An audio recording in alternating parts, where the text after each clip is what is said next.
Presidenta, ¿cuál es su reacción ante el atentado criminal contra el exiliado y refugiado nicaragüense Roberto Samcán, el mayor en retiro del ejército de Nicaragua, que ocurrió este jueves en un condominio en San José, Costa Rica?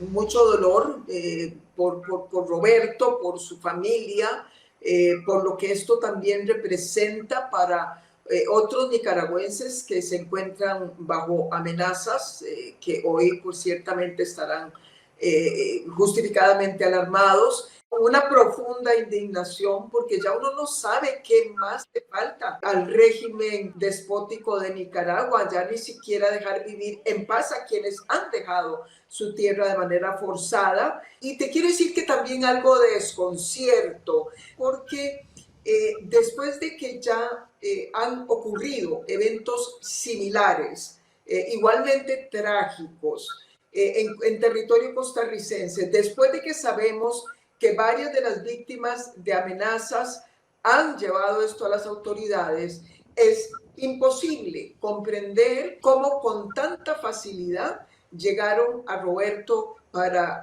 matarlo de la manera en que lo hicieron. El año pasado se produjo un segundo atentado contra otro exiliado y refugiado, Joao Maldonado, y su esposa Nadia Robleto en San José.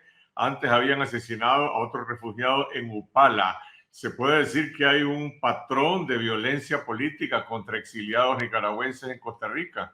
Totalmente, ya esto está confirmado. Aquí hay gente que empieza ahora a hablar de que hay espionaje del régimen en Costa Rica. Vamos a ser claros, el régimen siempre ha tenido personas aquí sembradas en Costa Rica, encubiertos sí o no, gestionando información, dando seguimiento a cierto tipo de personas, espiando.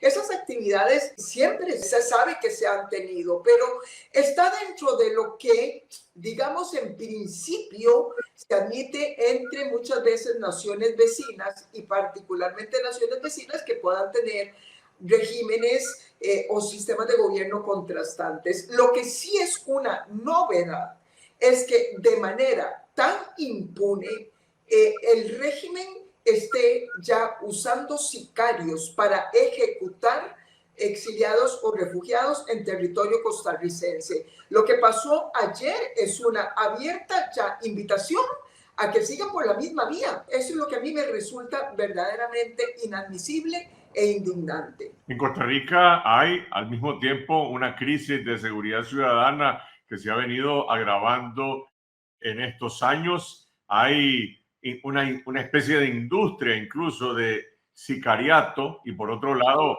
esta labor de espionaje y de intervención política de la dictadura nicaragüense para fomentar la violencia. ¿Dónde está la frontera entre la crisis de seguridad ciudadana y por otro lado esta intervención política de la dictadura Ortega Murillo?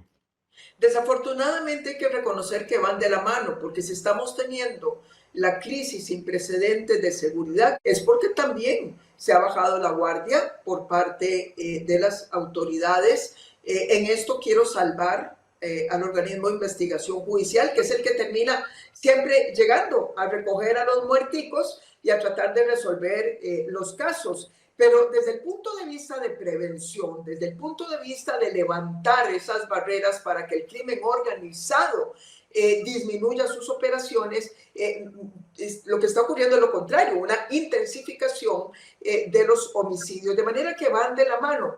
Lo que me preocupa es que efectivamente el régimen esté midiendo esas debilidades que Costa Rica está mostrando en materia de seguridad para decir: aquí tenemos cancha abierta para poder salirnos con las nuestras y que entonces veamos intensificarse ya los asesinatos de tipo político, que eso sí quiero decirte, es que eso es absolutamente novedoso en nuestro país. Costa Rica ha acogido a lo largo de la historia distintos grupos disidentes de todas las Américas y más allá.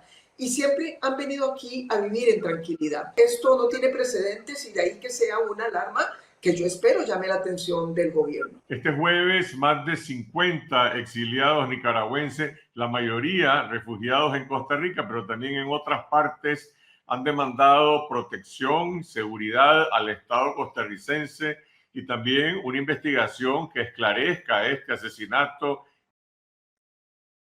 costarricense, capacidad para prevenir y para dar protección, y por el otro lado, para investigar y esclarecer estos crímenes.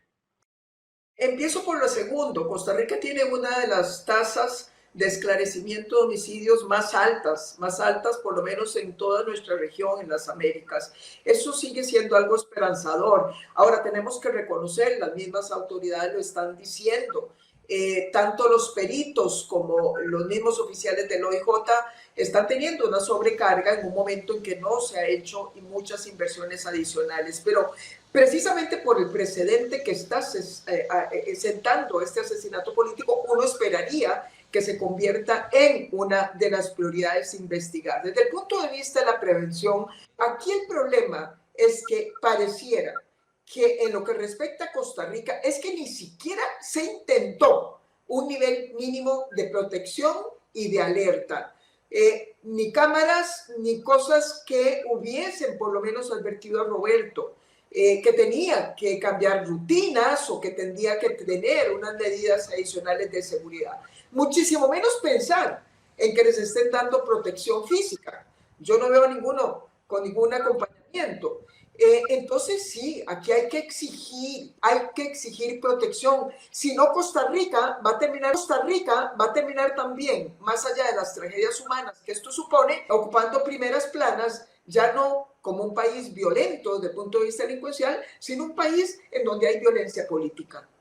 Roberto Samcán, además de ser refugiado en Costa Rica, acogido a la ley, también adquirió la ciudadanía española después de que fue nacionalizado por la dictadura, como muchos otros nicaragüenses. Es decir, este es un crimen que también está dirigido contra un ciudadano español y ha generado muchísima reacción en distintos gobiernos. Sin embargo, hasta hoy, por lo menos hasta este momento, no conocemos una reacción de parte de las autoridades del gobierno de Costa Rica. A mí me tiene muy sorprendida y me parece que el gesto mínimo, no quiere decir que con hacer esto se estaban inculpando de lo que podía ser una actitud de descuido, simplemente como gesto mínimo, expresar el dolor, expresar la consternación. Había una hija ahí que pudo haber también sido víctima.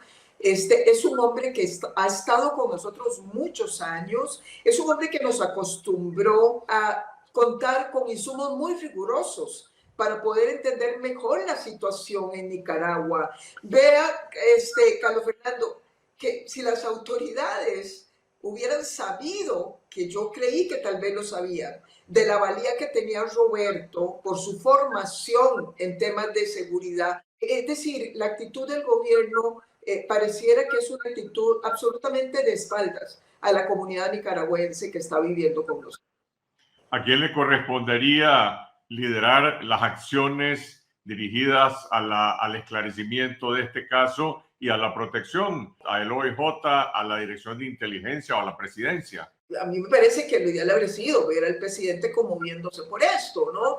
Pero si no, por lo menos el ministro de Seguridad o la Cancillería, el ministro de Seguridad simplemente salió para decir que esto no era con ellos, que esto es con el OIJ. Sí, el OIJ está haciendo ahora su trabajo, pero no era obligación del OIJ el tratar de prevenir que estas cosas sucedieran. Y ni siquiera unas palabras de consuelo ante la familia o de tranquilidad ante el resto de los nicaragüenses que hoy, de manera, insisto, justificada, también están temiendo por su integridad física.